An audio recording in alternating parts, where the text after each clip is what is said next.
Hello, my name is Melissa Williams, and today we're going to discuss Chapter 7, Case 3 in our book here. So let's get right into it. Marion is 79 years old. She has a living will. Both her children know about it, but it was not notarized.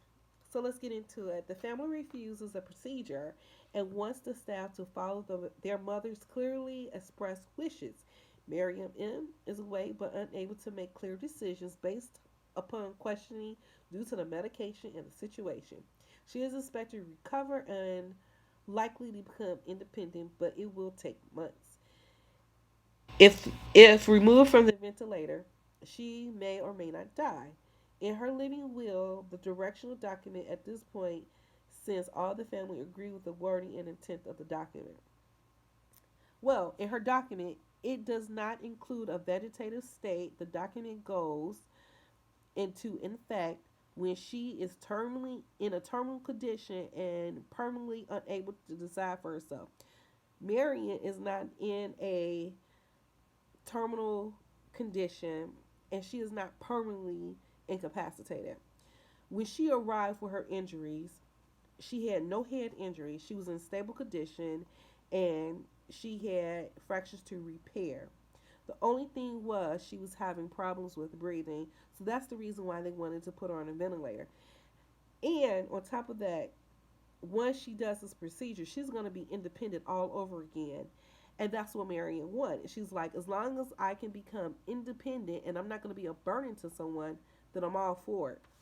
It says here on page 184 in our book, it says, on one hand, they have a duty to obey the law, and on the other hand, a duty to look out for the best interests of the patient.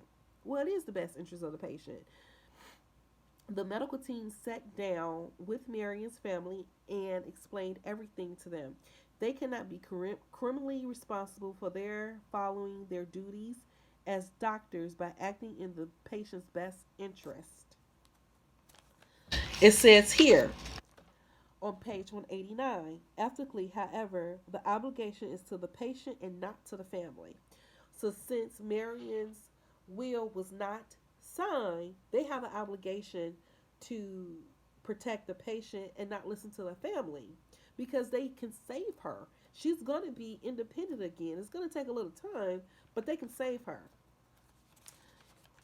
It says on page 193, the team members offer more support to the family, explain the medical options in clear language, and point out to the family the range of ethical decisions that could be made. So they sat down with her and said, you know what, we're going to save your mom. Don't you worry. We got this under control. She's going to have very good quality of life.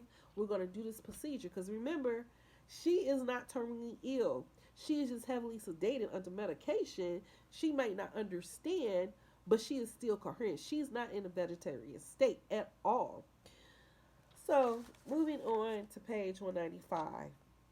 But in some cases, in certain issues remain, caring for the dignity of the patient, which involves respecting the patient's wishes, protecting the integrity of the profession, and sparing the patient's life under conditions which is generally understood to be extremely burdensome, and because of pain and suffering and denigration.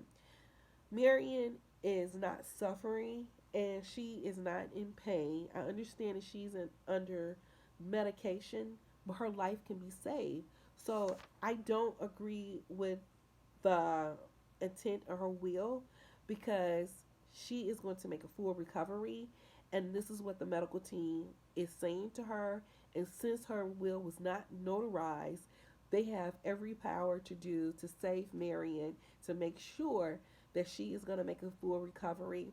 And unfortunately, I understand that the kids are trying to protect their mother, but it says clearly she will be independent on her own and she will still have a very good quality of life.